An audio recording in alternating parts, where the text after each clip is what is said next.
Ofisi ya mwanasheria mkuu wa serikali imeahidi kuendelea kushirikiana na Wizara ya Katiba na Sheria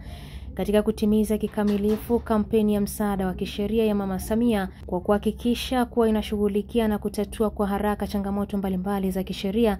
zitakazowasilishwa kwenye ofisi hiyo. Mwanasheria mkuu wa serikali Mheshimiwa Hamza Johari ameeleza hayo leo Ijumaa Machi 28 mwaka huu jijini Arusha kwenye viwanja vya Ngarenaro, ikiwa ni uzinduzi wa siku 10 za utekelezaji wa kampeni hiyo kwenye mkoa wa Arusha, mgeni rasmi akiwa ni mkuu wa mkoa huo Mheshimiwa Paul Christian Makonda. Sambamba na hayo, mwanasheria mkuu wa serikali ameeleza kuwa tayari ofisi yake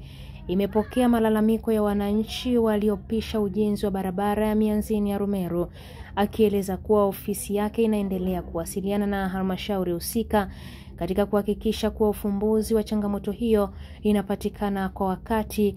na wananchi kupata stahiki wanazozidai serikalini. Kwa upande wake, Hamza Johari ametumia sehemu ya hotuba yake pia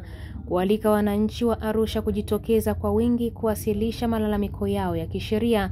akisema ofisi yake ipo tayari kuwafikia, kuwasikiliza na kutatua kero za wananchi wa mkoa wa Arusha kupitia kampeni hiyo ya msaada wa kisheria iliyofadhiliwa na Rais wa Tanzania Mheshimiwa Dr. Samia Suluhu Hassan.